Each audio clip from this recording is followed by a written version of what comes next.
Hello and welcome to the Last Word on Spurs, possibly the shortest ever Last Word on Spurs. Jason, don't get too excited. If you're for the very, very first time, you can find us on iTunes, we're on Spotify, we're across all major audio platforms. We're of course on X, we're on Facebook, we're on Blue Sky 2. When we said we're going to still cover the pre-season friendlies, there was sheer normally excitement from a lot of our community. I'm wondering whether they feel the same now. Bearing in mind, we know there's a situation with our chatter that we're trying to sort out in the background. We know there's people trying to get some messages in. We're going to sort that out. But look, we're also on the back here of two friendlies that we're going to give you our reaction to, our thoughts to, as to where Spurs are, what they need to do, helping me break it all down, helping me dissect three, which are now regular contributors to the Last Word on Spurs. You're going to see throughout the season. Look how happy they're looking. Smile, smile. We're delighted to have back alongside me, 10 years in. He would never change it. Jason McGovern's back. Jace, how are you? Glad I bet you told me I've called you up for these ones. Yes, it's amazing, isn't it? We get two games in a day, and yet we sit here with think that was 4 wasted hours instead of 2 wasted hours. It was not the most riveting watch for 4 hours, I must admit. Absolutely. Joining Jason on the show. Delighted to have him back alongside us. I won't tell you what start time he had in his alarm clock. We wasn't going to try and put him through both, but he's here. TJ Ramini's back in the house. TJ, how are you? Lovely to see you. Am I unmuted? I think I am. Yes, nice to be here. I'm so sorry. I'm so sorry you are unmuted. Despite what we have just endured, nice to be back on the show. Nice to see you, Ricky. Jim, good to see you again. And Jason, always a pleasure, mate. Hello to the viewers and the listeners. We will do our best for you. Maybe we'll have a couple of jokes or something. Maybe we'll have some gardening tips or, perhaps where people are going on their summer holidays. Whatever we discuss, we'll try to put some smiles on faces. Nice to see everybody. What I'm quite right about is when Teacher's already said to the viewers and listeners, we'll do our best for you. This is pre-season. We've not even got started yet. I mean, we'll do our best for you. What's going on? Only Tottenham. Also back on the show and delighted to say part of will be our panelists for the upcoming 25-26 season on Last Word on Spurs. It's my pleasure to welcome Jim from Spurs. Of course, great content they produce over there. Please make sure you're checking them out. Jim, lovely to have you here. You've finally sat in the seat and we've started, Jim. Welcome. Thanks, and good morning, afternoon and evening. I guess not just to people listening, but also to the panel, given the different time zones here. Great to be back on with Tej, and finally on with the legend that is Jason. Yeah, that helped start this beautiful show. So yeah. Absolutely. Jim has already realised with Jason in the back room how he talks to me and he thinks, is that normal? I mean, we're he keeps you in order, Ricky, yeah. Absolutely does. Absolutely does keep me in order. I would never have it any other way. Look, we are here, of course, giving you reaction to both those friendlies Tottenham had. Of course, they had the earlier point of the first game in which they drew 2-2 to Wickham at Hotspur Way. Of course, we'll come on to that in a very short second. We also had a 0-0 draw play out away to Luton. Of course, not the results we would have wanted. I think for many out there, it's about getting minutes into legs. I think many more out there will be suggesting as well, was this an opportunity to have brought new signings in to feature in this pre-season? But I just wondered whether we just start with that, Jason, if I come on to you, because I know when I spoke to you about it this morning, I suggested really ahead of both games that my concern over the last week or so is that the reason why maybe Frank has decided to opt for having 2 games on the same day is maybe a concern that there's an emphasis really on selling before buying. As you've already said to me, given the nature of the bloated squad Tottenham have got, and therefore it's a case of working with maybe what he's got to see, what he needs and what he doesn't need, before really the emphasis on bringing players in. Where are you on that spectrum at the moment? Because I know there's a lot of Spurs fans frustrated about the fact it's only one senior player through the door so far in Mohamed Kudus. So nobody has got 𝐀𝐻𝐻 that's come in, but there's a concern that at this stage, pre-season, before we jet off on a Korean tour, there should be more players coming through the door, so Frank has an opportunity to bed them into pre-season. Where are you on that point itself, Jace? I don't think you get that from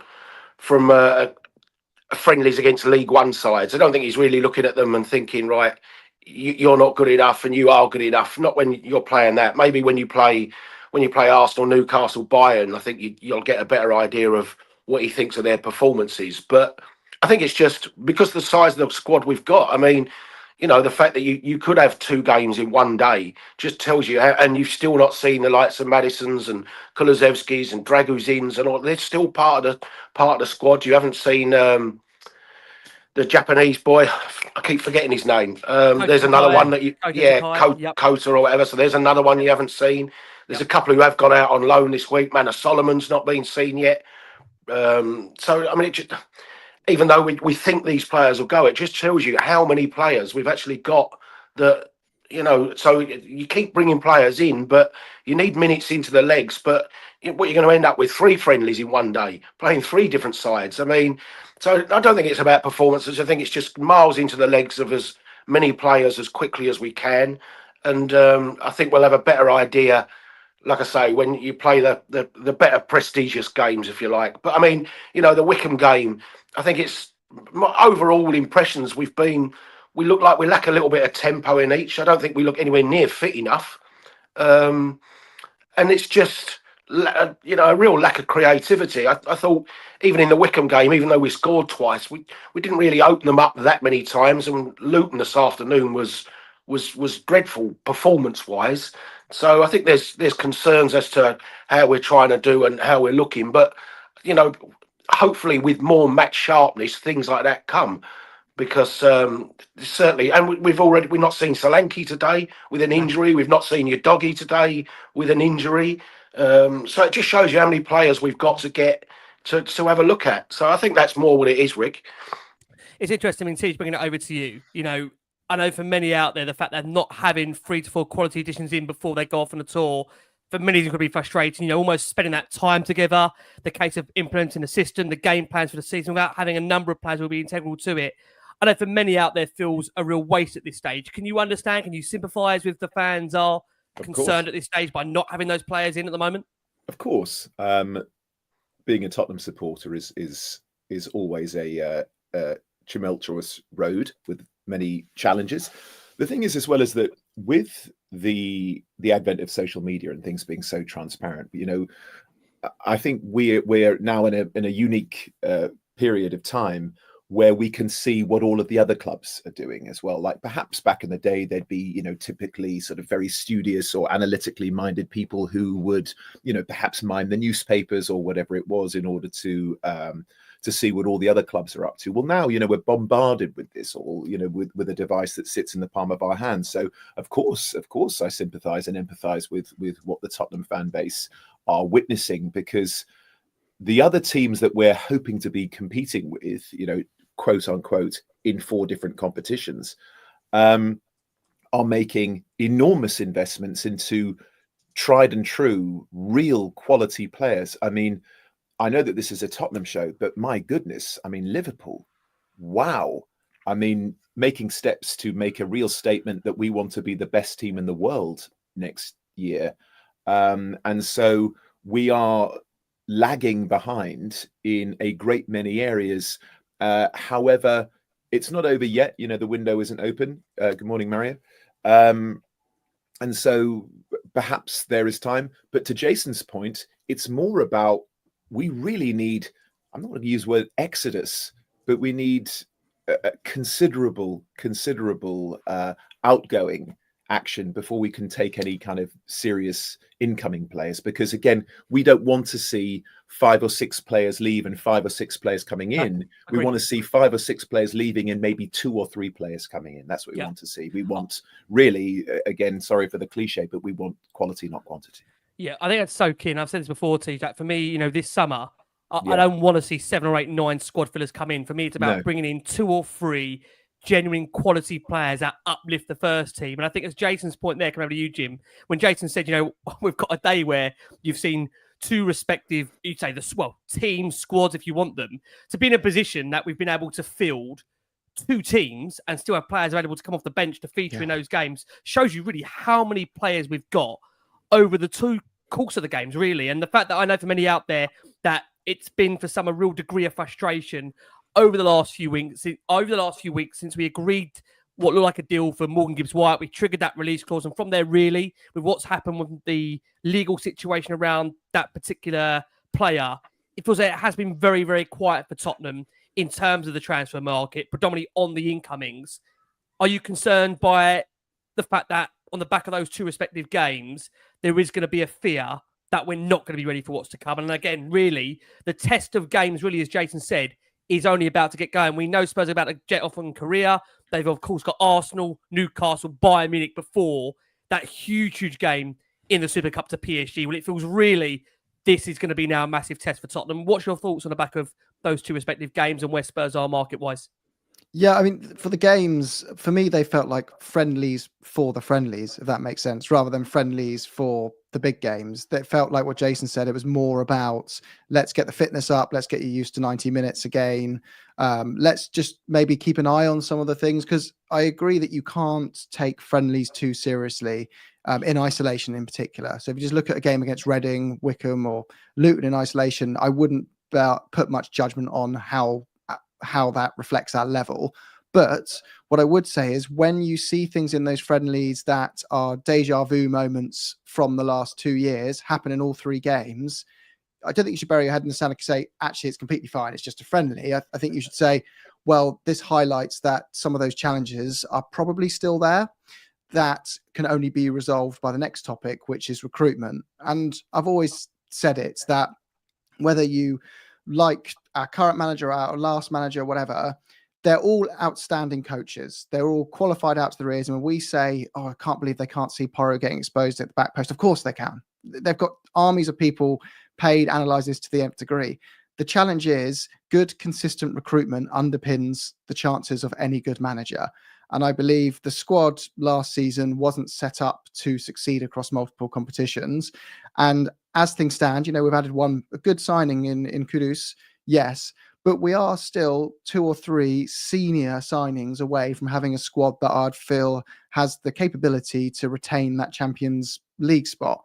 The challenge we also have is, and to Teja's point about having eyeballs on other clubs, it adds frustration and anxiety around the fan base, but it also gives us more of an opportunity as well, because we need to reflect and say, well, yeah, we have already got a better squad than last year by adding Kudus. If we add 2 more, we've got a much better squad than last year.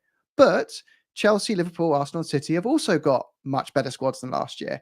So we are improving, but you've got to try and improve quicker and to a higher degree than the clubs you want to be challenging spots for. So given the other clubs have moved to the level they have, my expectations have changed, where I thought going into this window, if we got a good 6 and we got a better winger and a backup left back, we'd go into the season enough to get back in the top 6. Now I'm thinking, no, we need 4 senior players in that side as a minimum to say we haven't caught up really on Liverpool. Of course, they've pulled away even more, but we've closed the gap on Arsenal as an example. I think you have to look at that now and say 4 senior players is what we've got to strive for. And as the clock ticks, anxiety grows, frustration grows, and there's plenty of platforms for people to voice that, understandably. Yeah. But it's not all doom and gloom. Tons of good young players coming through. Still time in the window to get some people in, and let's pass the full judgment when August the 15th hits. Yeah.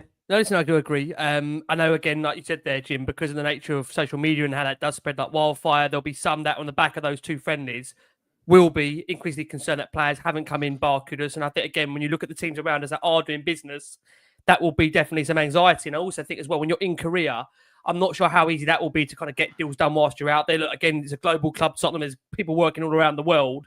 But again, it's the fact that for me personally, what I'm a little bit frustrated about is that I think it would have been absolutely pivotal to have more players that are in Frank's plans on that tour. When I think about, high-profile signings, I'm glad Kudus is there, don't get me wrong, but I think for me, I would love to see GIBBS-WHITE there if that still deal was going to happen. I mean, Jace, do you buy that too much? Would you be concerned if they're leaving it last minute more to the fact that they're not on that tour? Because I know for you, I know you despise the transfer window. We're not here to talk about the transfer window, really. It's more about the 2 games, but do you agree that when a manager's trying to embed a new philosophy, new patterns of play, you ideally want the players that he sees his future to be on these respective tours, to get into that rhythm earlier, ahead of what we know is going to be a potential 60, 65 game season, Jace?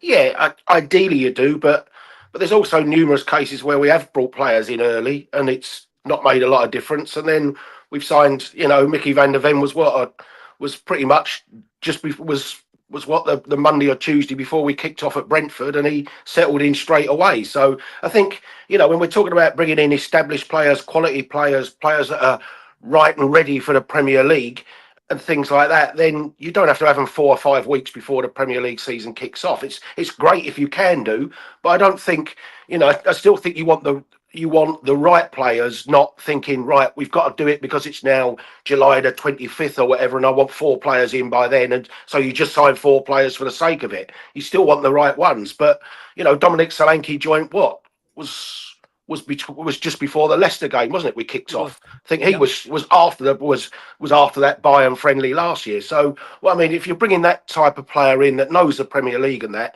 then great if you get them in, but it's not the be all and end all for me.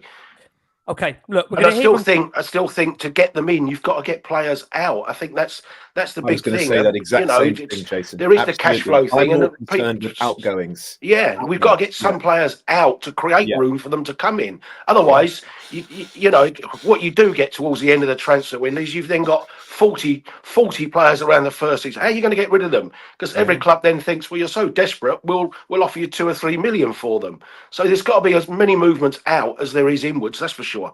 That for me it should be the focus. Is like removing these players from an already far too bloated and fat squad. Get rid of them first, and we all know who they are as well. listen, there's going to be some contentious, conflicting opinions out there, but I think that there are also probably 5 or 6 players in the squad that nobody would argue should be on their way out. And that's terribly, terribly important. Again, to Jim's point, we have and also a plethora of staff who are highly qualified and are constantly analysing data.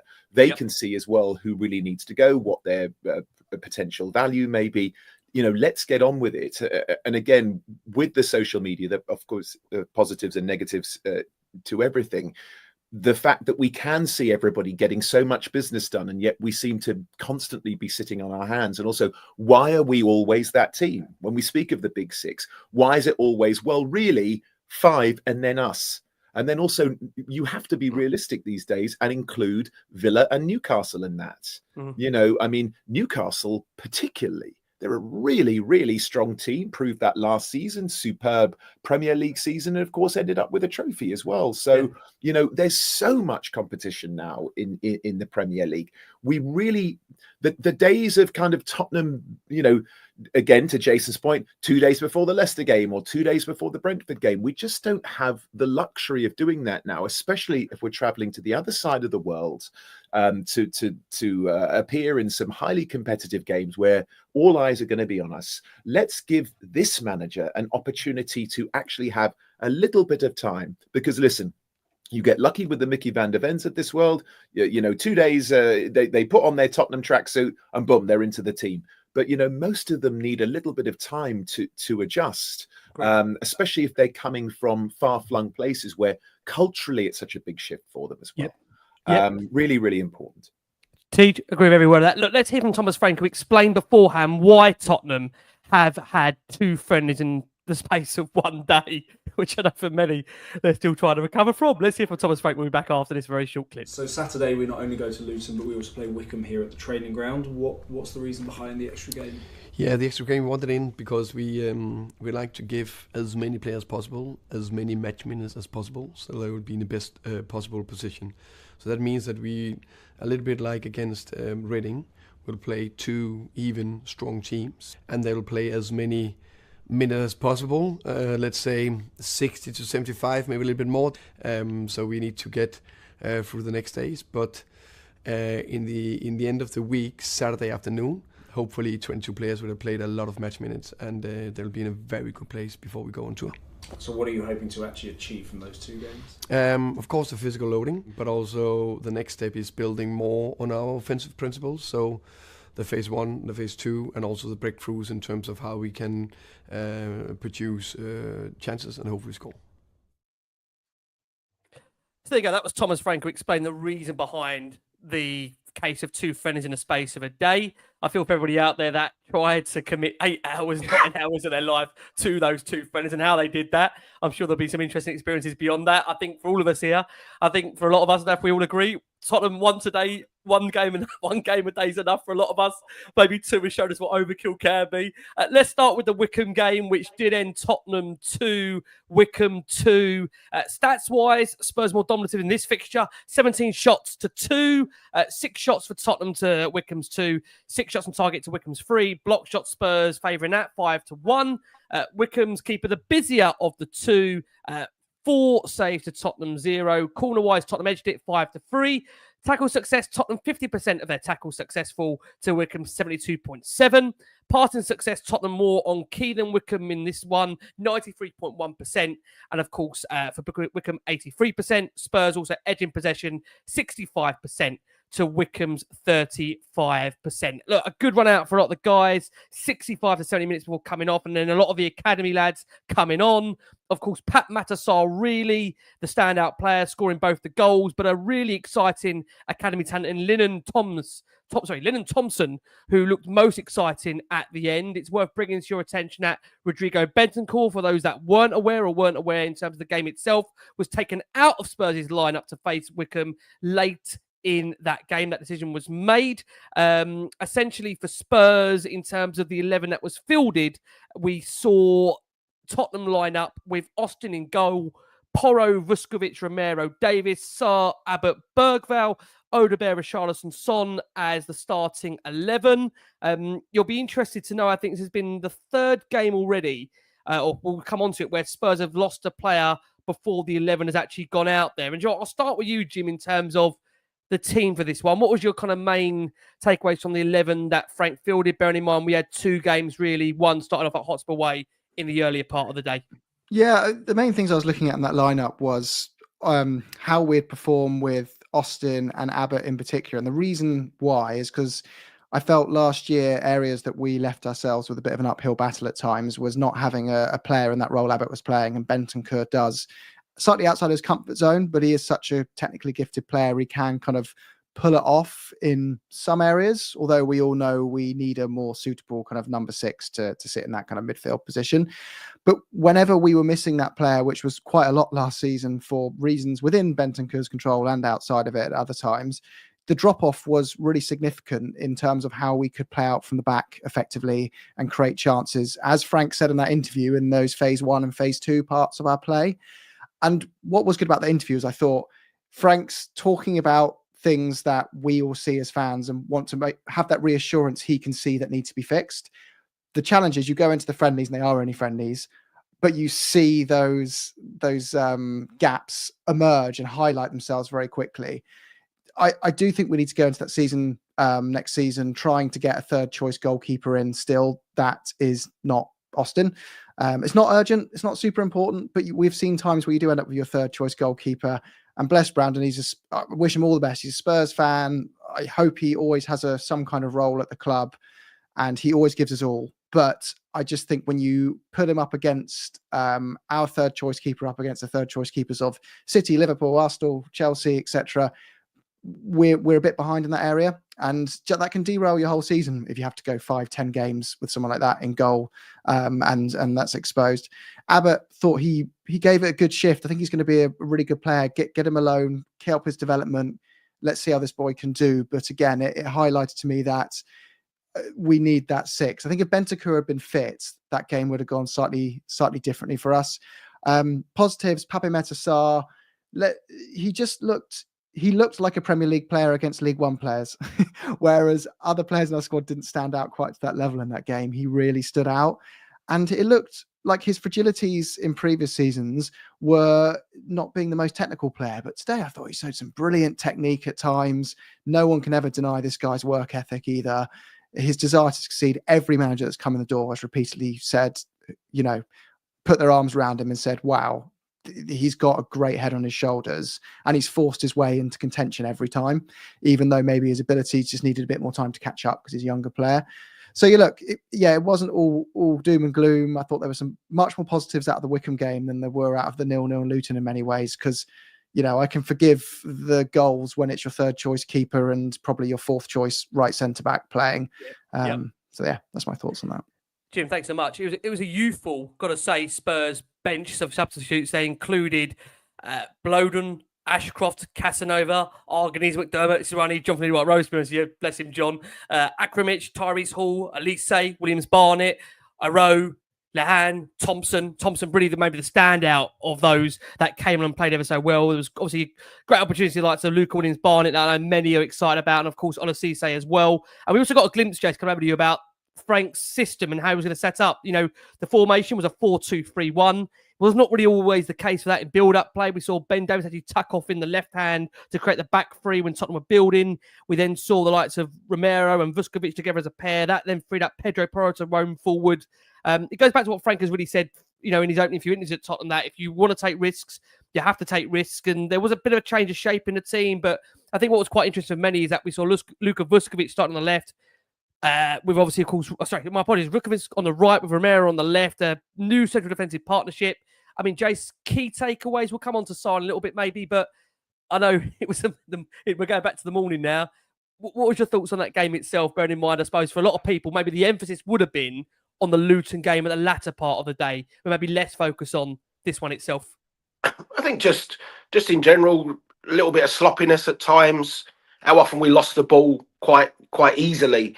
𝐷𝐿𝐴 did well for the first Sarr goal, but there was a number of what you'd think of as the first team players, if you like, or certainly senior players. Richarlison looked incredibly rusty. Sonny looks miles off it at the moment. 𝐷𝐿𝐴, apart from, as I say, the incident that created the Pape Matar Sarr goal, I thought he looked short of things. Romero was probably the standout of the senior players that looked one that was up to speed. And then just a number of, it's like times we high press, then times we stand off.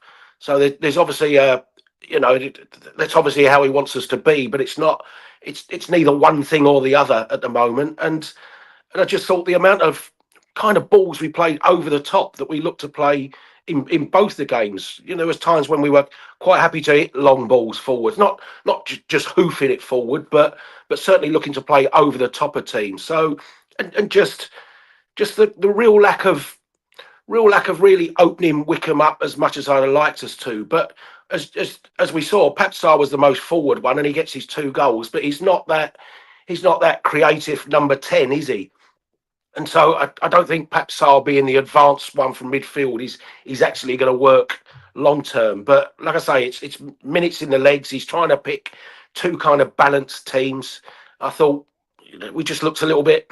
We just didn't look like there was much coherence in the performance. That's all. So it's not the results don't in the least bit bother me. It's that even I thought the Reading game, when I look at all 3 games, we've not looked really coherent, and you can't quite see the real patterns that we're working on yet. Do you think, Jay, just before I go to TJ, do you think it's because of the nature of how big the squad is and how hard it is to get those messages across at this stage? Or do you think, was you hoping by the 3rd game in of, look, I know again, he's only been here, I think, the manager a month or so, and it's his 3rd pre-season game. I know, again, we know your feelings on what happened before, but do you think by the 3rd game in, you would hope to see a little bit more in terms of patterns of play at this stage? Are you concerned that you haven't seen them yet, or are you happy, are you thinking, I'm hoping to see them on our touring career against those more, let's be honest about it, established teams? We may see a bit more of an uplift. What do you think on that point? Well, I think some of the sloppiness and some of the fact that we're not seeing the patterns is partly down to fitness. Richie, Dom last week looked like he hadn't kicked a ball for 6 weeks, didn't he? And Richie today looked like he hadn't kicked a ball for 6 weeks. So as you kind of get a little bit more match sharpness, a little bit more into the legs, then maybe you will start to see some of that come through anyway. But, I think, forget the style that we had under Ange. I think when you've got one style of play that you particularly want to play and you're drilling it literally day in, day out, and that's all you're kind of drilling them on, you perhaps pick up that quicker than Thomas. And part of the problem with Ange, as we know, was like almost all our pre-season work last year was all about attacking. Nothing about stopping them going in at the other end. But maybe there's, you're seeing in training sessions, you're seeing blocking drills, you've got defensive drills going on, and then there's attacking drills, and there's a hell of a lot going on in the space of a week that I think it just takes a little bit more time to get used to it. Yeah, I mean, Tej, bringing it over to you, I think one of the most highlighted points at the moment that we're going to come on to, of course, Sarr's double itself, the Austin error, but just a quick mention of Heung-min Son. I know this is maybe a sensitive subject around the fan base right now. Look, let's be very, very clear. We're not expecting a decision on Son's future really until after that tour of career. We know that LAFC have expressed an interest, and we understand there's an offer on the table there for Sonny. Tottenham have actually denied that as things stands. Tottenham firmly suggesting there is no official offer. It's been reported, obviously, of course, on multiple different sources that there is an offer that's been launched for Son, and they would like the player to join the club. And ultimately, it feels Sonny will have that final decision as to what will come next. And I think with Sonny over the course of the first few games so far, I've suggested he just hasn't looked up to it. There's been questions from some outside of quarters suggesting there's been body language concerns. There's been concerns about his overall lack of pace, the fact that he hasn't got up to any real sense of acceleration in certain areas. Where are you, Tej, for you and Heung-min Son? Because I know for many it's a sensitive subject. The fact that we're yet to really see him hit any kind of strides in pre-season. At this stage, look, early days again, we're only the third pre-season game in. He's only featuring a couple. Are you concerned by that at the moment? My goodness. I mean, again, I've said this so many times, he's my favorite Tottenham player, and was almost as soon as he came through the doors. I don't think we need to waste any time on what a servant and what an absolute sensation he has been. I also, when people talk about, he's been a great servant of the club, that almost is a little bit reductive for me. He's been a great service for the club, but also a scintillating, sensational superstar of a player. And the thing is with Sonny is that he is not just a massively talented and accomplished footballer. He's a global superstar, and so that really has tremendous monetary value. And so he's a really difficult one to assess. I mean, when I say global superstar, I am talking about like celebrity status. So if you think about somebody like Luis Diaz, right? Sensational player, plays left wing for Liverpool. He's nowhere near as famous as Sonny. Now, I know that this is a football show and perhaps not a celebrity show, but again, let's not be naive. Athletes are very much famous celebrity superstars, and Sonny is one of the rare few. Maybe you could sort of count them one hand, kind of like Ibra. Like he was a superstar and a sensational footballer. So clubs also know if we sign that player, you'll make your money back in shirt sales day one. So he's a very difficult player to assess.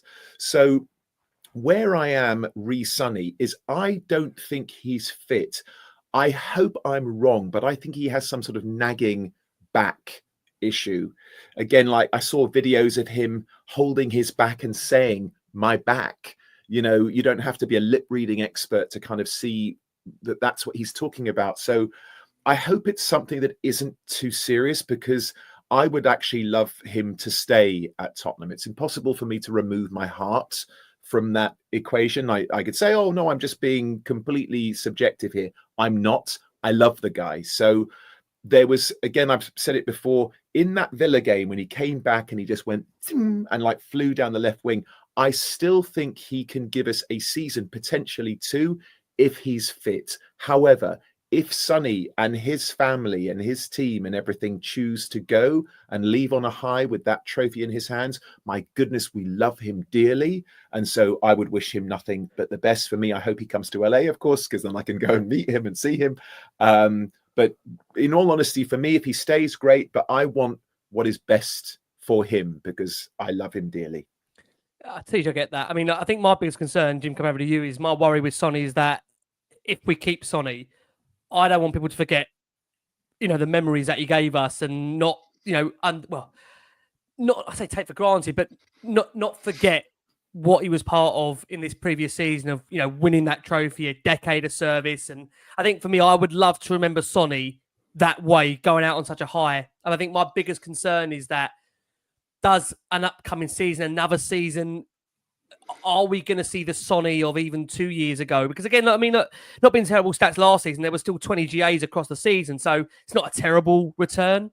But I know there's many out there that, again, we know the world of social media. People get on players' backs. And I would be really upset for Sonny to see him not hounded at the club, because I don't think Tottenham fans would do that. But certainly Buck and Sonny, we know football fans, and when players aren't playing up to their optimum level, they're criticised. I wouldn't want that for Sonny. I would love to see him go out on a high, but at the same time, that also would mean for Tottenham, in my opinion, we would still need to bring an adequate player in that area. I know we've got Kudus through the line. I still feel if Sonny leaves the club, we need, in my opinion, more wing options. I mean, where are you on the Sonny debate right now, Jim, from what you've seen over this pre-season so far? Yeah, there's definitely completely valid arguments for keeping him and selling him. And the thing is with Son is I feel like he's a bit like the sibling who gets the extra criticism from the parents, despite, you know, maybe doing things no worse than their counterparts in the family. But that's partly because he's elevated as our captain, right? And I'm not too worried about his legacy in the sense that I will always now remember him looking slightly dazed and hungover, clutching that trophy with his sunglasses on top of the bus. Like that is immortalized in my mind now. Unless, of course, he stays and we win another trophy next year. Never say never. But with him, he's at the part of his career where he could still warrant a move in a top division and add value to a top side, including Tottenham, add value to a side like Spurs.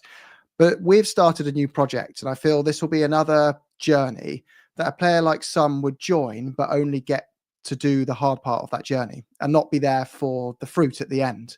So I look at it more as like, what does Son want? If he's willing to say, yeah, I get that. I'm only going to be here for the first, at best, 2 years of this project, and I get this is a 5-year plan. But I love the club, I love the shirt, I want to be a part of that. If I can help you, even coming off the bench for 30 minutes every week and banging in one of those screamers from the edge of the box, that's my contribution. I want to stay. I don't think we should rush and force him out the door. Equally, if a huge club said, I want Son Heung-min, he's going to be a key player for us, and it's going to give him the chance to win trophies off the bat, that's the right thing to do for all parties if you're going to get some money as Spurs as well, because it's giving Son a better opportunity for him right now and giving us the opportunity to, bring someone in who wants to be part of a 3 to 5 year plan. But I think the best outcome is we managed to sell players who are of a higher priority to move out the squad, and Son stays as a valuable member of the squad in some respects and adds value next year. But that with the caveat that it doesn't stop us from still signing as many players as we are going to, with him staying or leaving. What I don't want is this approach of, well, we'll only make another upgrade in the squad if we sell Son. Otherwise, we're only going to make 3 instead of 4. I think we should still go for the 4 and keep Son. Now, I appreciate it's difficult with the squad statuses, but I still feel there's enough other players that you could sell that are in situations where, with their contracts or just their level not being there, that you could hold on to some for another year and still build a great squad next year. Yeah, I mean, Jace, come over to you. Look, I know how much you've loved Sonny and his time at Tottenham, a decade. Of course, you've got very close ties to Asia, and especially what he means to that region. There's no getting away from what he means as a player over there. But what do you want for Sonny's career? What do you want for him next? What do you want for Tottenham next? What is the right decision from what you've seen so far across pre-season, back into last season, and what the future holds in your opinion? Have you kind of made your mind up as to what is the right next step for all those parties involved? Like Jim, I still think he can have a role, but it won't be such a big role. And then it's a case of him accepting that he's a less important member of the squad. But when you talk about you start bringing in, when you look at our wide options, regardless of what we think about them, there's Son, there's Johnson, there's Odebear, there's Tell, there's Kudus. So you've already got 5 options there. So, if you bring another one into that area, and let's say Mikey Moore goes out on loan, but you bring another wide-ish player, there's 6. There's 6, and this is why I say that squad, there has to be some trimming of the squad, and maybe Sonny's kind of natural trimming of that squad. But, you just can't keep bringing players in and still retaining all those other 5 options as well. So someone has to leave, and, it's not going to be Tell, is it, having just signed, and it's not going to be Kudus. Then do you look at Brennan Johnson that Thomas Frank was quite happy to pay 40 million for 2 years ago, and was our top scorer last year and wins us a European trophy. So it's unlikely to be him. So that only leaves Sonny or Odebear as the only ones that you'd look at and think, well, is there space to let one of those go? I still think Sonny can still contribute this season, but it won't be as a regular starter week in, week out. Yeah. Let's talk about 𝐅𝐸𝐵 for a second, because to be fair, he was one of the more standout players in that 2-2 draw. And I appreciate guys that normally would do like a full match report. Look, I mean, these friendlies really, with all due respect, when we're picking players out that made an impact, I think for Jason's sake, we've had that discussion beforehand. I don't think there's any benefit doing a 22 analysis on every player in pre-season. As much as I know people have loved us doing it in the past. But, just on 𝐅𝐸𝐵, again, he's had a bit of a stop-start time at Tottenham. We know when he came in, he had that injury, and I think, as you know, Jace, last summer with the whole Neto situation, there's many that wanted Neto. The fact 𝐅𝐸𝐵 came in, he then got injured straight away, was a setback for him personally. But he was a bit of a live wire in this one, 𝐅𝐸𝐵. He had, some of the good parts of Tottenham's playing during the game. There was a feeling that every time he picked up the ball, he was going to make something happen. He was, for many, I think, the most impressive player on the day, despite only playing the 60 minutes. There was a case where he was full out running on the right wing. Not only just a danger man, but obviously, of course, he was pivotal for the Sarr goal. His shot for the opener, Sarr obviously rebounded, Sarr put it away. Looks like it could be a good fit for the Thomas Frank system. We'll ask you, Tej. I mean, look, again, haven't seen enough of 𝐅𝐸𝐵 really in a Spurs shirt to make a judgment, but I suppose second season in, many fans will start making judgments of 𝐅𝐸𝐵, right? And they're going to want to see a progressive uplift from what we saw last season, right? When, again, it was a bit of a stop-start season for him. Yeah, for sure. I mean, really unfortunate for the poor kid, comes in and then gets injured straight away. A serious injury as well that, had him sidelined for a significant amount of time.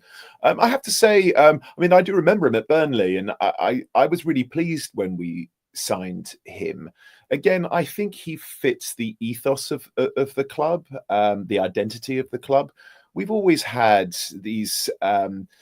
again, exciting, flamboyant, racing down the wing kind of players. We've always had them. And to me, he looks like one of those. He's got electric pace. He's very technical. I mean, for me, they're both young, and I'm not saying, either one of them is going to be a sensation or a bust. But to me, I prefer the look of him right now to Tell. They're both young wingers.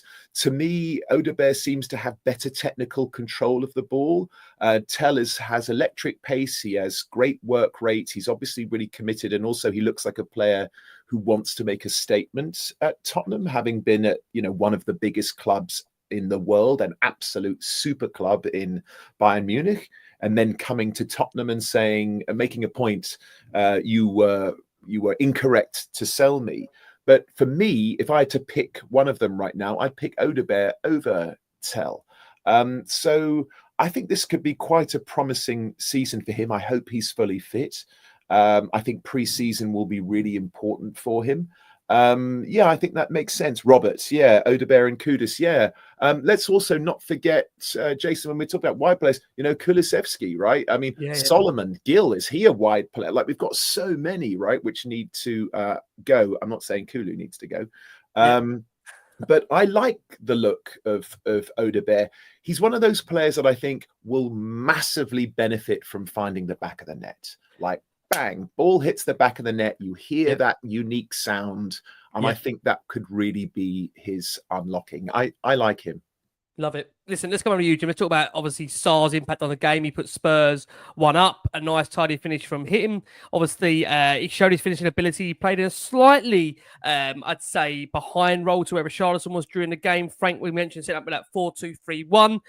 He played between Heung-min, Son and Wilson 𝐅𝐸𝐵, often pushed up into that position and was sometimes actually plonked alongside Richarlison.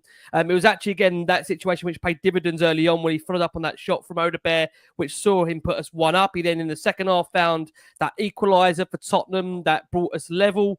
I know there was massive concerns when I say massive concerns when Tottenham did, of course, go behind, and we'll come on to that and the nature of how they went behind. But a couple of really good finishes from Pape Matar Sarr in this one, and we'll come on again to Ian Thompson's impact on the game, a young academy player.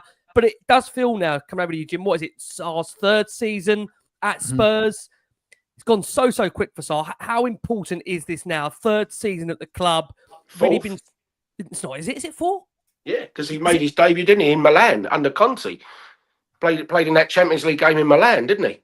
Is it really 4 seasons? It's crazy, isn't it? God. Yeah. Forced his way into that side, didn't he? Conte said it was all down to his... Yeah. Where has that time gone?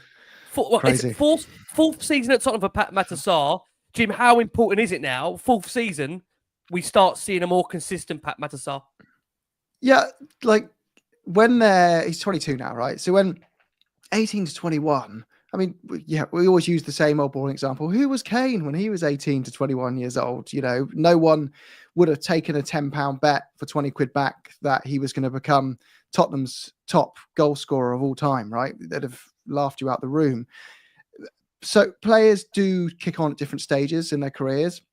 I think we all know that Sarr physically, like he's got a lighter frame, right? He's certainly able to run. He's got the brain for it and everything else. But could he kind of physically handle the Premier League? And every year he's just developed and got.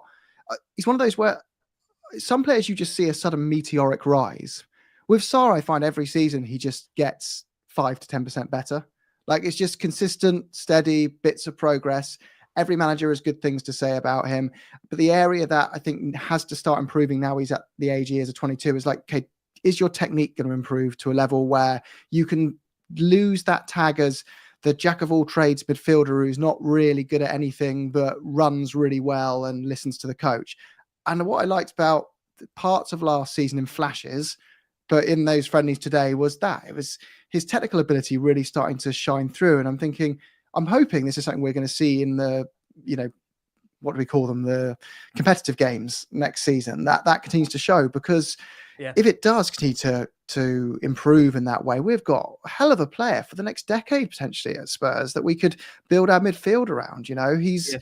And we need more goals from the central midfield as well. Yep. So if he could be a player that, ends up adding 10 goals a season from the centre, that's so valuable to have a player who can run with the ball, has the technique to score goals from difficult positions when he's really surrounded by defenders. Super impressed by him, long story short. If you had asked me 6 months ago, I was putting this crazy notion that people can bite my head off for if they want. That maybe the best thing for Sarr would be to give him a loan to a really big club. By that, I mean like a club in a top 5 league where he's going to play every week on, and then we would get the real Sarr after that season. He's played week in, week out. But when I see performances like that, I think if we did that, he might well have a season where we go, oh my gosh, we could really do with a Pape Matar Sarr on our side right now. So I was really impressed with him. I agree. Listen, high hopes for him. Maybe not as high hopes, Jay, coming over to you for Brandon Austin. Definitely a day at the office to forget for Brandon. We spoke about it earlier, being a third choice goalkeeper, like comes with that nature. The fact that obviously he's not used to playing a huge amount of games, and really in the games that you do get, you've got to really maybe show and impress, because how many opportunities are you going to get under a new manager to really show what you're about? Again, I think it would have been really well known out there, the fact you've got Vicario and Kinski, and maybe that down the line might be a battle in itself. When you throw, of course, Austin into that, and what he'd have to do really to try and give Frank a proposition to make him go further up those respective goalkeeper positions, it just wasn't his day really at the office. And again, it didn't go any better for him. The nature of how the goal was conceded, having finally made that debut last season, as we know, he had a really good debut, just a complete utter mess in that first half, wasn't it? And the way in which that goal came about, when you look at the way the ball slips through his hands, goes into the back of the net. I mean, it's just every goalkeeper's nightmare. And when you're making your first impression for a new manager, that's not the one you want to make, Jason, is it really? Let's be honest about it. No, and with Kinski and Vicario sharing a game, this was a big chance for him to say, right, I'll show you what I am capable of. And yet, as you say, he created the worst possible impression, didn't it? It wasn't just that. There was a moment in the second half as well where he looked incredibly uncomfortable with the ball at his feet and almost gave it straight to one of their players. So, no, it wasn't his best thing. He's probably his third choice goalkeeper, probably because the protection he gives us this club homegrown quota. And if he wasn't club homegrown, then I'm sure he wouldn't even be at the club now. But that's really the only thing that protects him in that role as the third choice keeper. But he came in. I thought the 2 games he played last year, Hoffenheim and Newcastle, he did okay. But certainly today wasn't a great moment for him. Although you could also turn around and say, well, if you're going to have a moment like that, it's better to be in a friendly than in a meaningful game. But no, he didn't create the impression that he would have wanted to do. That's for sure. No, I do agree, and it's a shame because, like we said there, Tish, coming over to you, we know in football's about moments, it's about taking opportunities. And yes, it's only pre-season, like Jason says. If there's a time to do it, it is now, rather than obviously in the competitive season. But by the fact that we know really it does feel that maybe down the line there's going to be that kind of potential battle between Vicario and Kinski to give Frank maybe some thinking about who his number one's going to be. Austin would have wanted really to show the manager why also he might be thinking, I can rely on you if there is a problem with the goalkeeping situation. And unfortunately never quite worked out for him in this one. No, it didn't. I mean, listen, of course, people saying, third choice goalkeeper is the greatest position you can hold in sport. You're on a nice paycheck and you're never really asked to do anything. However, of course, the flip side of that is the fact that you rarely play. And again, I think our viewers and listeners are intelligent enough to understand that training is training, but playing in a game when it really matters is a completely different animal. So it's a very tough thing. I would say it's largely mental. I think he has the physical attributes, but staying sharp when you're just sitting on the sidelines, and pretty much every single time that the manager even calls you into his office, you're like, oh goodness, it must be so difficult. I can't even comprehend what that would be like. I guess it would be like a sort of a third or a fourth choice stand-in. If you're in in a show or something, somebody comes and knocks on your dressing room door, you're in today. Oh God, I can't remember my lines or anything. And so I do feel for the guy. I have to admit, from my position, I'm not that worried about him. Do I think he's a great goalkeeper? No. Do I think he's kind of okay for our third choice keeper? Yes. If we had resolved other more glaring issues, perhaps I would have a more focused position or perspective on Brandon Austin. I don't really have the room in my brain right now when I'm thinking about players in the squad to, ironically, he doesn't have a position. He's way back, he's my third choice problem, So I'm kind of okay with him because, again, to Jason's point, when he played those couple of games last season, I thought he was okay. He just, he put the wrong gloves on. He put the ones that he'd, been making butter in that morning, and then, in it went. So I'm not that worried about him. I think that's a bit of a crap answer, really. But just being honest, brother, I'm just not that worried about Brandon Austin. Are you worried, Jim? Coming over to you? No, not worried. As T just said, if you listed out the 10 priorities of Tottenham's squad, exactly, I think Austin would probably be 9th or 10th on that list. Very generous of you to even suggest 9 out of 10. Very generous. But even if he breaks into it, he's not a major issue at all. He's not going to define our season. But what I would say is, if you want to take the approach of looking at anywhere Tottenham can improve across the whole squad, anything they can do to be better, I would say I would rather have someone as a third choice who is a young player with a ceiling whereby they're going, I believe I can take either Kinski's spot or Vicario's spot in future, and I'm going to do all I can to prove it and be absolutely driven with that mission to get ahead of one of those two to become the backup as a first step and the first choice eventually. And then as a result, over the next 3 years, become club trained, all those kind of benefits kick in, and you've got a potential keeper that's succeeding one of the others as they move on in the future. I think that's what I would rather my third choice keeper was. Yep. If Spurs finish this window and he's still a third choice, I'm going to go, we've got a massive Spurs fan who's third choice keeper. That friendly didn't represent his real level. He played some professional games last year for us and did okay in most of them. But equally, if we go down to our third choice and had to play 10 games with him, I would be a bit like, oh dear. But I guess most sides would be, unless you're a Man City and you can kind of you're in the luxury position of just going how do we get 1% better this time? Because we kind of nearly reached perfection winning the treble.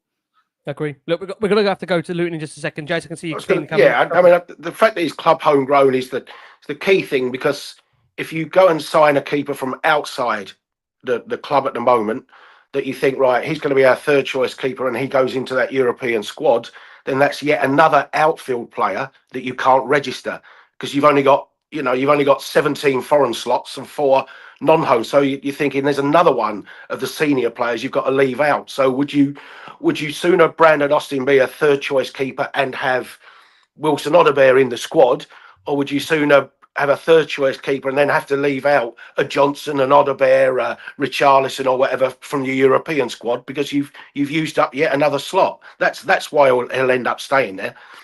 Yeah, listen, we shall see on him. A couple of things also worth to mention. We spoke about Sarr a bit earlier, just also for those that are unaware. Sarr was playing more of a number 10 role during the game as we discussed. So for those that maybe weren't aware, Sarr predominantly number 10, but quite interesting, Pedro Porro.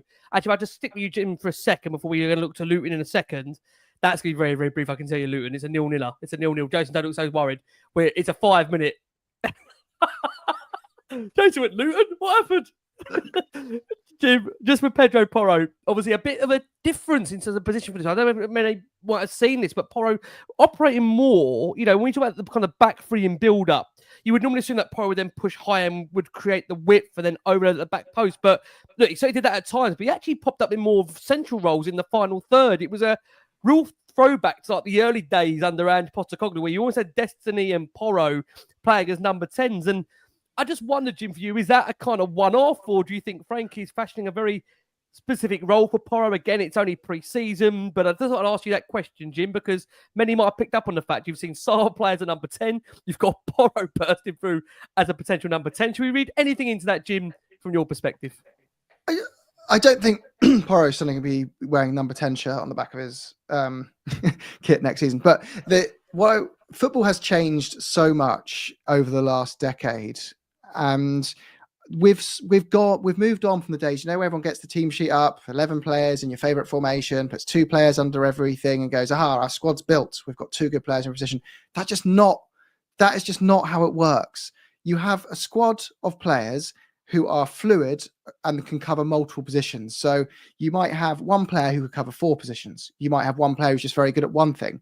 But you get a balance of all those things until you've got a squad that's very versatile and it can set up to play 2 or 3 different systems relatively comfortably. It can handle injuries when they compound in one place beyond those first choice 2 players going out.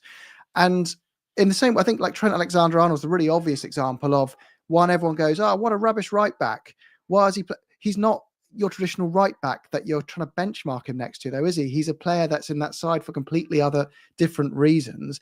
And Porro's got strengths in the creative areas that I think just make him able to substitute for certain other positions and be a great option for a manager to use in different ways when he doesn't have his second or third choice available in that role.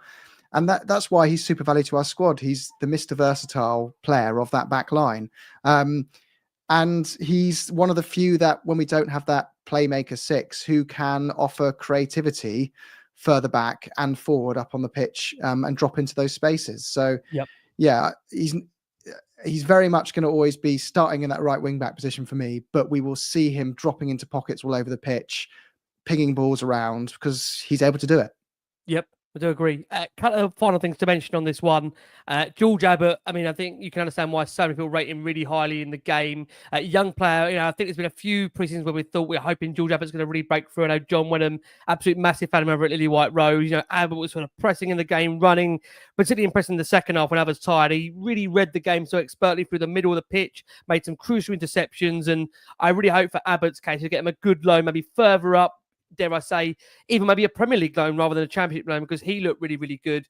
And also, it was great to see Lucas Bergvall back on the pitch. Lucas Bergvall back featuring for Tottenham. He looked really comfortable in the midfield. It's maybe what you'd expect against a side where obviously Wickham are in terms of their position in terms of league-wise. But with youngsters coming off the bench, Bergvall really presented himself as one of the senior stars now. He created some really nice space, dropped his shoulder a couple of times and fizzed balls out wide. But I think the problem with this game is the longer it went on, it was really hard to see any, as Jason said, kind of patterns of play. Because I think from the 77th minute, we made so many changes where it was essentially an academy 11. One of the players that did do very, very well was Tynan Thompson, very much highly rated from the academy. Someone to really keep an eye on. He assisted, obviously, Sarr for his final goal of the game for 2-2. Lovely, lovely move in which Sarr put it beyond the goalkeeper. But, it could really turn out to be one of the players to keep an eye on. You'd imagine it might be hard for Tynan Thompson to make the breakthrough this season. But at 17 years old, when he came off the bench for Odebear, to instantly announce himself like that in a Spurs shirt by assisting Sarr, a real live wire, certainly one to keep an eye on. Look, we're going to go for our final break of the show. for our listeners in audio. Let's hear from Thomas Frank before we give you probably one of the quickest ever wrap-ups of a game. Look how happy Jason is. Quickest ever wrap-ups of Luton. Let's hear firstly from Thomas Frank, who reflects on both of those games. Well, thanks for joining us. Busy day. Yeah, very busy day. Okay, look, 2-2 against Wickham, 0-0 here against Luton. What were you looking for? Are you happy with how the day's gone? Overall, okay, happy. I would say the big takeaways on the positive side is that I think we got more or less 75 minutes into to most of the players, and that was the reason why we played 2 mixed teams and also subbed on all the youngsters in the end of both games. So on the physical, minute-wise, box ticked, happy with that. We start with the Wickham game, positive. I felt the high pressure and the regaining of the ball was very successful in many ways throughout the game. I think we regained it, I don't know how many times, but I think we created 6-7 very dangerous situations where we should have done even more and scored the second goal from Pape. Also in the first game against Wickham, also runs in behind were good, so we were really focused on that. So that was the 2 positive things. We big focus on how can we see defend well, and we gave two goals away we shouldn't give away against Wickham. Scored 2 good goals from Pape. So the positive also in that game was Pape. If you should go into the Luton game, I think that was the game where I felt okay. You can see there's a bit to be worked on still. That is the 2 mixed teams that a little bit out of sync. The boys put everything in it. They positive, head down, working hard, but those connections and relationships and get it to work was definitely not fluid. But it's good to have something to work with. So a couple of team news bits we need to clear up. Obviously Dom didn't feature here, so what's the situation with Dom? Dom got a minor ankle issue and nothing we're worried about. We're just precaution for today. And of course Destiny, you took him out late and Jamie Donley ended up playing left back. What's the situation with Destiny? Yeah, Dest felt something in the warm-up, so we were just again precautions. We just wanted to be on top of that. Excellent. Okay, so look, tour's next. I'm sure you're excited by that. Look, in a few days' time we're playing Arsenal. Yeah. Of course, we're looking forward to go on the tour. I think it was a good day today. Now home, a good night's sleep for everyone, and then we're ready to go on tour. And of course, a fantastic game against Arsenal on Thursday. And just quickly, obviously, look, 8 days away. Everyone's new head coach, new coaching staff. How important is this 8 days when you're completely away from everything together as a team, as a squad? How important? I think it's extremely important that one thing is at the training ground. Well, of course, we get to know each other, but there's meetings going on, so many things happening, double sessions and so on. Now we just have a tiny bit more time where we can interact better, staff, players and staff. We wish you all the best and we'll see you in Hong Kong. Thank you very much. That was Thomas Frank, looking quite happy. I think we might see this a lot with Frank.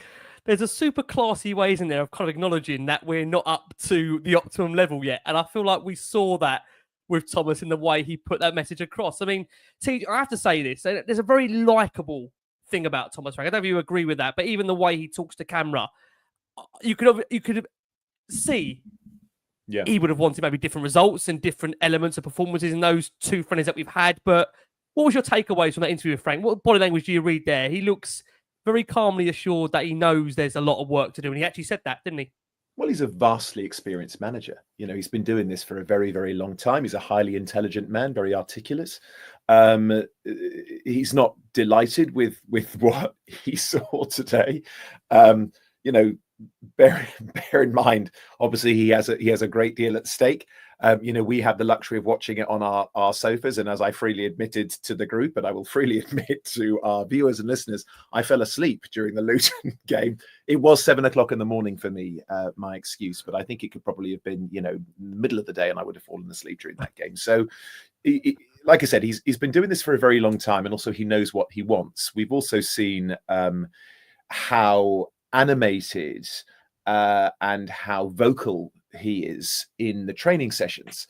And so this is a man who has extremely high demands of his players, and of course he's yet to see a lot of what he's trying to implement come to fruition. And again, he's sensible enough to realize that's not just going to happen overnight. So I don't think he's going to have any concerns. And again, like, we're all saying the same thing. Everybody on the panel, everybody who's viewing and listening is saying the same thing. It's a preseason game against low-end opposition. And so what is it for other than quote unquote minutes in the legs? Not much more than that. I do think that there were some positives that I saw from the Luton game. We'll probably get into that in a little bit, very briefly. But yeah, thank you. I think that Thomas Frank is, it's all part of his building process. I don't think he's going to be delighted about anything or concerned about anything. Quickly on that, I mean, Jim, for you, it's the first time we've seen the manager not come and speak on the back of a victory. Yes, it's only pre-season, but is it quite good to hear a manager say, look, I can see this needs work. I know what needs to be done. It will give fans some confidence that, look, I know everyone is screaming at the moment for signings and more players coming in. Jason's made the point, we've actually all made the point in this show, the fact that they're going to have to also get players out the door before bringing players in. But how nice that the manager's actually stood there in the middle of that very short interview and suggested he knows there's work to do. He's not happy. Yeah, I mean, look, his skills are in his job title, right? He's a manager, like Teej said, and they're managers beyond football. Every industry has managers, and your job is managing people. That's what you're there to do. You're there to receive unrealistic expectations from above you, and try and translate them onto people below you, whilst also shielding them and making them feel motivated that they've got a purpose, and help them grow through their own journeys as well. So you've got multiple things you've got to do. And we've seen so many different styles of management through our managers. We've had Mourinho and Conte were more kind of like, these guys are rubbish. They're letting you all down. I don't accept it either. It was a very different approach. And if you want to get motivated by the idea of winning my love, that's over to you. And if you don't, get out the door. Ange was the very much kind of like, I can't tell if he likes me or not. I'm going to stand from the sidelines and watch. But most people had you saw in the dressing room, they all adored him. They all fought for him and wanted to make it work, whether you think he was right or not. That was his main strength. He had a way of getting people wanting and vying for his, green light, is his thumbs up that they were doing the right thing. Whereas Frank, I think the thing he will give us that a lot of Spurs fans will really warm to is he will just constantly reassure us he sees and understands what we see. Whereas I think other managers in the past haven't done that. They do see it, but they don't say they see it. And then we start to question whether they notice it at all, or if it's just us noticing this going on. I think Frank knows that his strength, and looking at the past of Spurs probably as well, I think it's just Frank in general, he will just take the approach of, I see it, now let me explain to you. He's gone on social media before, hasn't he? Explained his own tactics. He wants people to understand what he's doing. He's not trying to break something and then rebuild something unique. No. He's not trying to kind of set the standard of something brand new. What he's going to do is go, if I get very effective at these things that we all know work and get the right players doing that, consistency will be king. The data says it. That is how you succeed, and that's how I'm going to succeed. And I will take you Spurs fans on a journey and listen to you as I go through that. Jim, thank you. I mean, Jason, finally to you. I mean, we joked beforehand and you said to me, Rick, you better set the alarm. You better call me when we start this show. Anything taken away there from Frank? The fact there's an acknowledgement that there's work to do. Is that what you want to hear at this stage from a new manager? The fact, again, we've discussed of the issues that he's got to deal with at Tottenham, and the fact that we laughed and joked last week about every kind of manager. I mean, T said he loves the tracksuit. But every kind of manager in that dugout, we've now got someone that many think might be more of a doctor, someone that can actually look and see, right, this is the prescription it needs to fix that problem. I mean, what was your takeaway from that very short interview where there's an admittance there's work to do, and he wanted to get, crucially, as you actually said to me beforehand, minutes into players' legs? That's all it was about for him, making sure players got minutes. Exactly. I mean, when he's asked the positives, that was his first answer, minutes into legs. And even in the pre-interview yesterday or whatever, when he was asked why there's two, it was minutes into legs, get the match loads up. I think he's right. He wasn't lying about Luton, was he? It was desperately disappointing as a performance and things. And there were so many things that didn't look right. But, as he says, you need to build those connections. Players... it's Odebear's first game back. It's Archie Gray's first game back. It's Tell's first game back today. Things like that. So they've had their first week with him. The demands of what he wants from each of those players, things like that. I thought we looked a little bit unbalanced. Brennan Johnson certainly wasn't a left-sided player, was he? When you looked at him today, was a poor performance from him. And he's right, but like I say, I think match sharpness and that will help a lot of those situations anyway. And you start to build those understandings, and as players take more on board of what he wants, then I think the performance levels will go up. But he didn't sugarcoat it today. Luton was, the highlight of the Luton game was the referee blowing the final whistle. Let's come on. Apart from that, I can't think of one positive I saw at Luton other than him blowing the final whistle. This is the first time ever, I've got to say, I've ever done stats for a 0-0 with Tottenham. Look at that. We played a League One side and had 2 shots at goal. Yeah. It was dreadful. And to be outplayed in large periods by a League One opposition wasn't great. 11 shots for Luton to Spurs' 2. And Luton with more shots on target, 2-1. 6 shots off target for Luton to Spurs' 1. 3 block shots. Spurs not really winning much at all. They didn't win the tackle success even. Passing success were 88.1 to Luton's 76.9. Tottenham did edge possession 65.1% to Luton's 34.9. Look, I'm not going to keep everybody too long on this game itself, but I think we discussed really, it was a case of, more minutes in the legs for players that needed it. But apart from that, a very dull display. Didn't really offer much at all. And I think, what might be a good thing coming over to you, Tej, is that we're looking forward to seeing a lot of the team being together when our tour does start in Asia, of course. We've got the next game coming up as what was put to Frank. Arsenal first, then Newcastle, then Bayern Munich, and then Paris Saint-Germain. This is on the back of Gyökeres debut. I see Sky are just saying they have signed him now. Yeah, Arsenal have just signed Gyökeres, just as we're recording live here, that Arsenal have signed him. I'm not saying there'll be, I don't know with Tottenham fans, us fans, what we'll be like. How much emphasis is there, Tej, on these next few games to come? You look terrified as I'm even asking you that. But the fact that the fixtures are coming up, the fact that it is now Premier League opposition next in Arsenal, Newcastle, and after that, it's 2 giants of Bayern Munich, and then, of course, that Super Cup final against Paris Saint-Germain. I feel like this is going to be the last opportunity we've got to try and have a few jokes and laughs before it starts to get serious again. Does it start getting serious now, Tej? It needs to get serious. And again, obviously we're all dear friends and we love the club and we love being on this show and interacting with each other and with the viewers and the listeners. But, we're talking about a multi-billion-dollar business that we all invest a great deal of time and energy and emotion into. And so ultimately, we have to be a little bit business-minded here and say, well, listen, they're miles ahead of us now. So again, not to make this a transfer show, but between now and that game, do we do something? Do we go and get Wissa? Do we do something that kind of shows that we are serious? Because, last season it was all about defensive frailty. A lot of that was to do with system. A lot of that to do with decimating injuries to key personnel in the back line. But now again we can put hand on heart and go, are our front three who is our front three, and also are we really going to have enough effective players in our front three? And then the players on the bench who are vying to be in the front three, do we have enough to really frighten the likes of Arsenal and Newcastle, or Bayern Munich, or even PSG?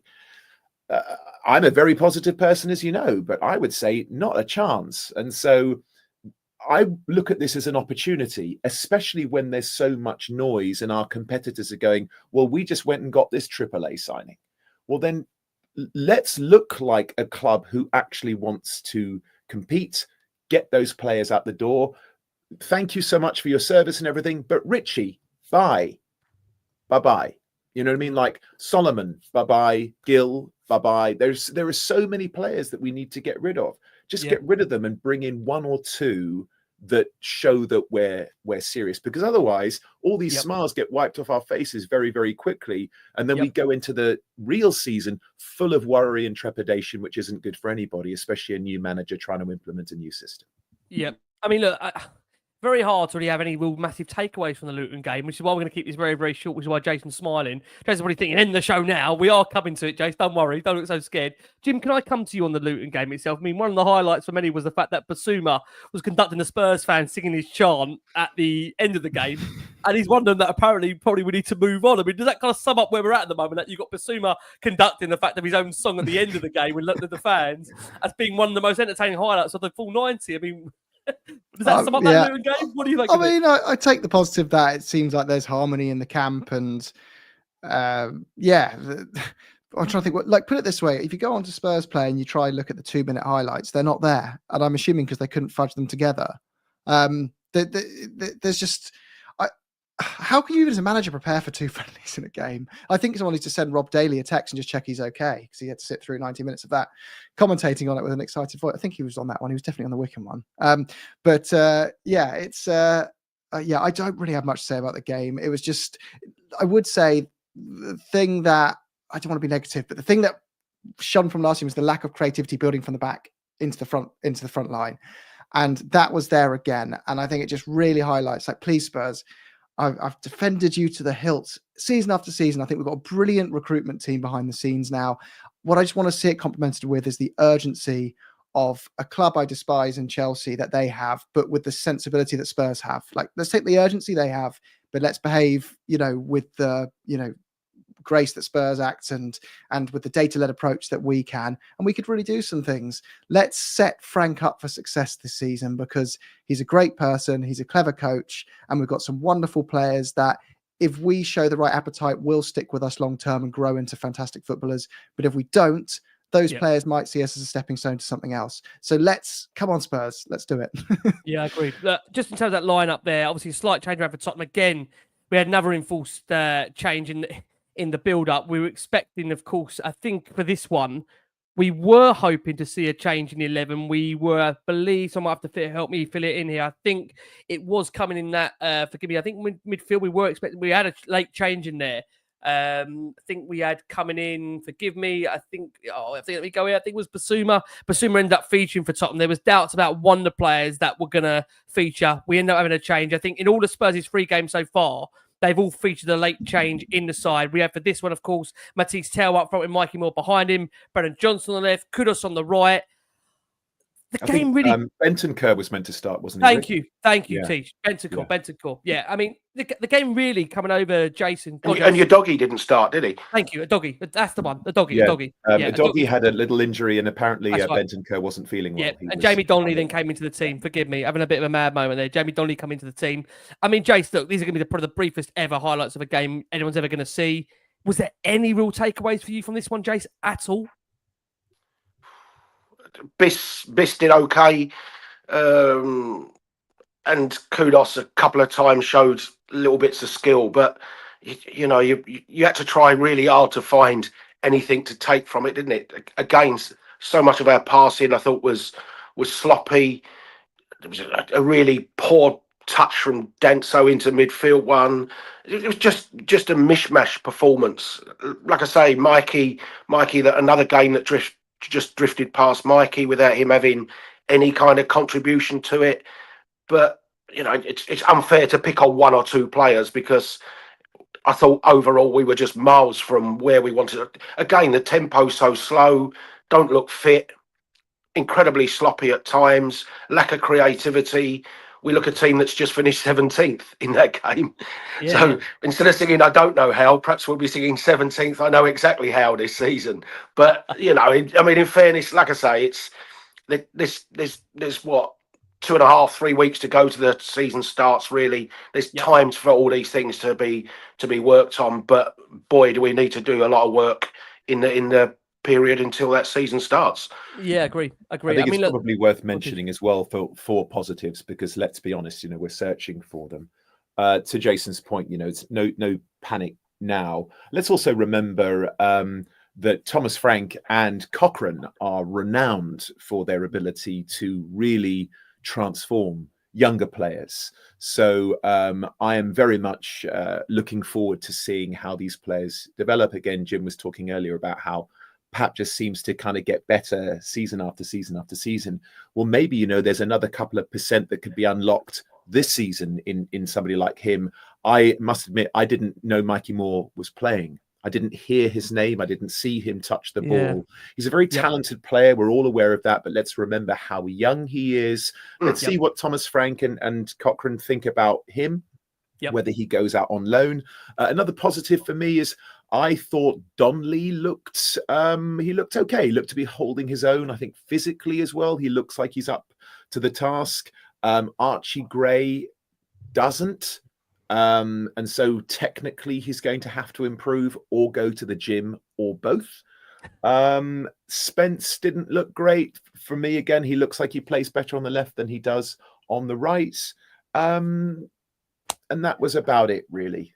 It's slim pickings. Before we do hear from Jamie Donley and we get to close the show, Jim, very quickly, Min-hyuk did come off the bench for Tottenham. Again, early days for him. There'll be a degree, I suppose, of expectancy on him because, again, he's following the footsteps of Son Heung-min, who's become an absolute legend for this football club.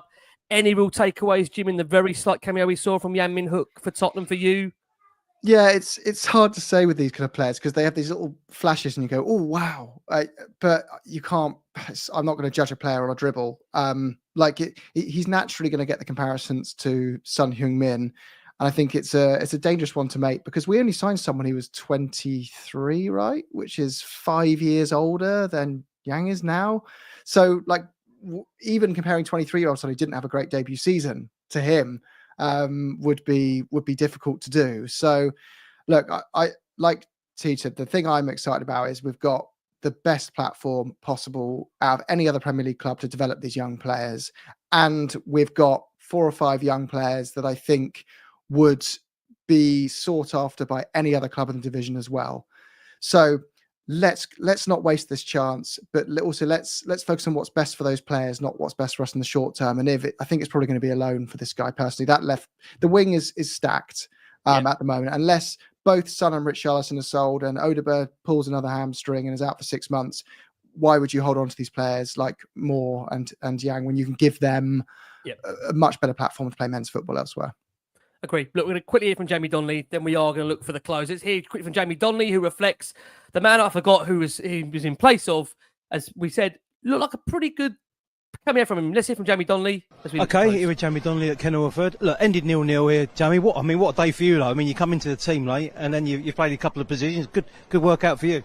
Yeah, it was definitely a good workout for me. It's good to get 90 minutes into my legs. I thought we'd done well. The gather speaks a lot about keeping clean sheets, and that was a real positive for us. But there was obviously a lot of things that we need to work on. So look, let's look at your own game. What are you looking for at the moment, and what you're getting out of pre-season so far? Just keeping a smile on my face, trying to play as many minutes as possible, and go on the tour tomorrow and try to get as fit as possible for the season. And I think people forget, Jamie, how young you actually are in terms of football, because had a good couple of loans now, brilliant loan, obviously at Orient last season, but you're still a young man in and around this Tottenham Hotspur squad, aren't you? So, every step of progress is big, isn't it? Yeah, I'm really young. It may not seem like that. You get some crazy young players coming up, like let's say Mikey. He's really young and he's a special talent. And yeah, I was really happy to get out last year and play a lot of minutes and play the way I did. And yeah, playing men's football is what I want to do. Really. Scoring wonder goals against Man City. It's an own goal. I tried to claim it, but no, that was a special moment as well. But yeah. I was going to ask you about last year, because I mean, obviously we saw a lot of what you and Josh are up to there. Look, a full season, League One. I mean, that's for a young man. That's good, right? Yeah, it definitely is. Didn't start the way I wanted it to, and then I ended up playing around 50 games of men's football, which I'm really happy about. And obviously going with Josh helped me a lot, and now he's moved here, which is a great move for him, and he showed his quality today. And I really wanted to score against him, but I was playing left back, so I didn't really get the chance. I was going to ask you about that, because that's something probably people might not have noticed. Obviously, you're playing against your 8-year-old teammate from Spurs, but obviously your teammate from last season. He gets a move here, first game. We're playing Spurs, and you're playing against him. Yeah, I was obviously coming in ready to sit on the bench and be ready to come on and I played pre-season left back last year, so I know it was kind of a different role with a new manager, but I was happy to do it. And obviously there's stuff I need to work on, but it's pre-season, and I guess that's what it's for. So there you go. That was Jamie Donley. Again, I think he'd be delighted for the minutes, but there's more quite interesting from that interview's revealing there is that it looks like the players are departing. For those that listen in audio, it'll be today. For those that are watching the show, it is tomorrow. So again, we're going to very quickly who is on the tour, who's off the tour. Final questions, everybody, before we wrap up. Jim, that tour is coming thick and fast. What do you need to see to give you the confidence going into Paris Saint-Germain on the 13th of August, where things really do spice up and where Jason's got a nice little space left on his arm to fit in that Super Cup trophy, which I'm sure he'll show everybody before we go, for those that are watching this show, if we can achieve that. Jim, what do you want to see in these upcoming friendlies now on the back of these two draws? I'd like to see clarity over what Frank thinks his best 11 is. And I'd like to see him show that he has a way of playing against sides who are superior to us in terms of player quality and still knowing how to get a result out of those games. Those kind of two things are the main ones. But I'm really, it's not really a rally cry, but it is kind of like, I want to give him the same respect that I think a lot of people, what we could have given to Ange at times, a lot of people did. And most people, I would say everyone was very patient over that era, given all the losses and stuff. But anyway, don't judge Frank on the first 6 months. We've got to give this guy over a year to implement his philosophy. He's walked into a squad that's got gaps, it's disjointed, he's got expectations have raised, now we've won a trophy. It's going to take more than a couple of friendlies to implement your philosophy and get your points across and get the players you want to get in and all those kind of things. It's going to take more than a season to do that. It's probably going to take 2 or 3 seasons to get there fully.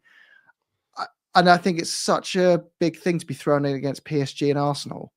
It's such early doors. It's really big. So look, if things come off, brilliant, like well done. I'm even more hyped up about this journey than I was before. But if they don't, I'm not passing any serious judgment on Thomas Frank for that.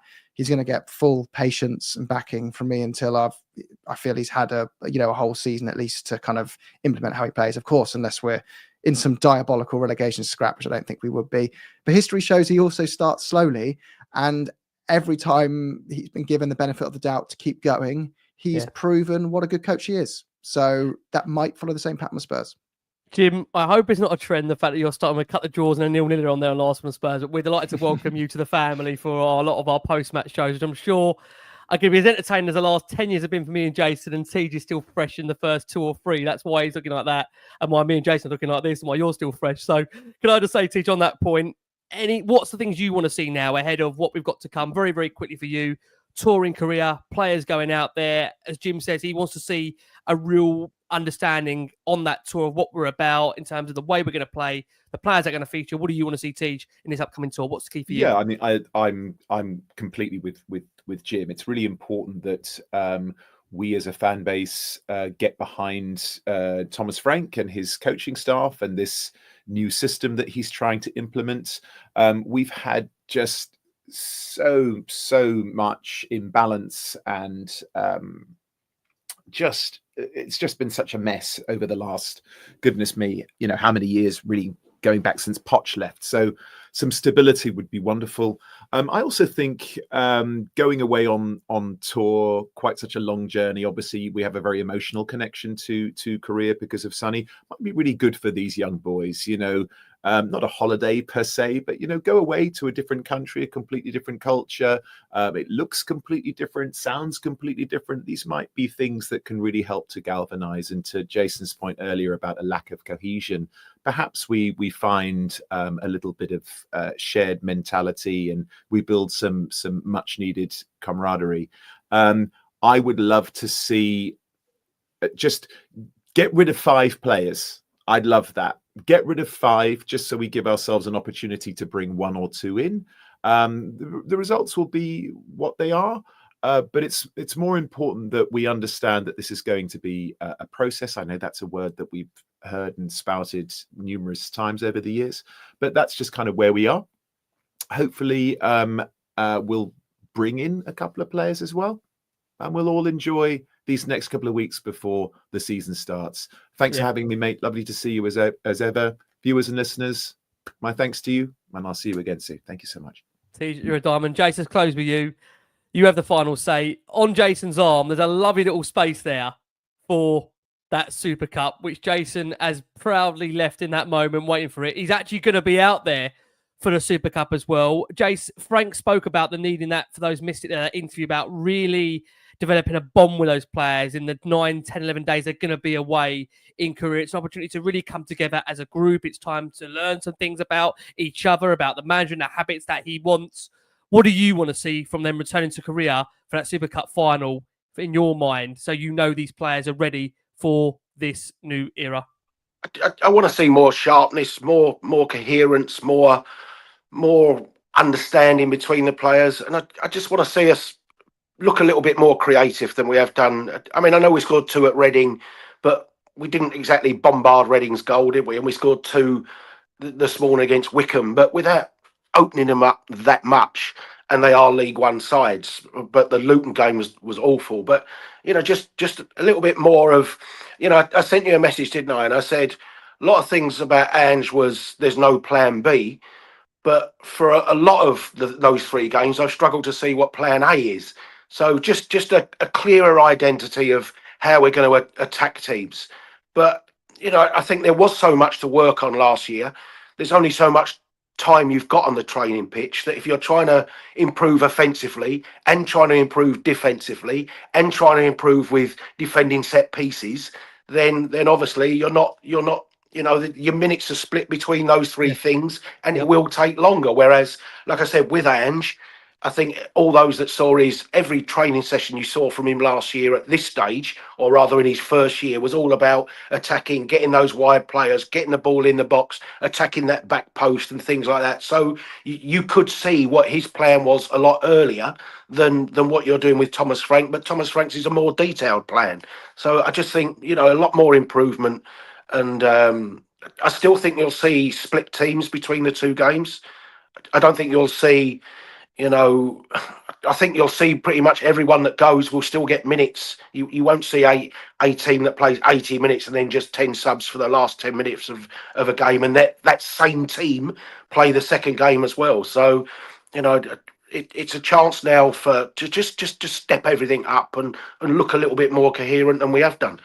Yeah, listen, there's certainly work to do. I want to say a massive thanks to this wonderful panel. We said it'd be the quickest last one on Spurs show. We lied. I lied like usual in terms of the show length. Please forgive me. Massive thanks, Jim. Thank you so much. I hope it's not a running trend. I'm sure Jim will be on for plenty more goals and more, and plenty of Spurs wins, we hope. Jim, thank you so much, of course, over at the Oh Spurs pod. Please go and check them out. Jason, time off here. It's the only other one he watches. The only other one I listen to. There you go. There you go. Jason's a fan. Jason, thank you so much. Guys. Been a pleasure. You're a sergeant. Thank you so much. Teach, thank you so much for putting Teach back on the Sun Lounger.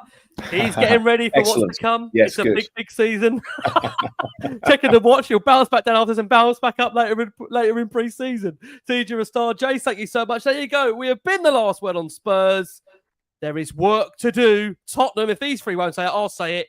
Get signing. Get players out. Get players in. We need more. Come on, as always, keep safe, keep well. Come on, you Spurs.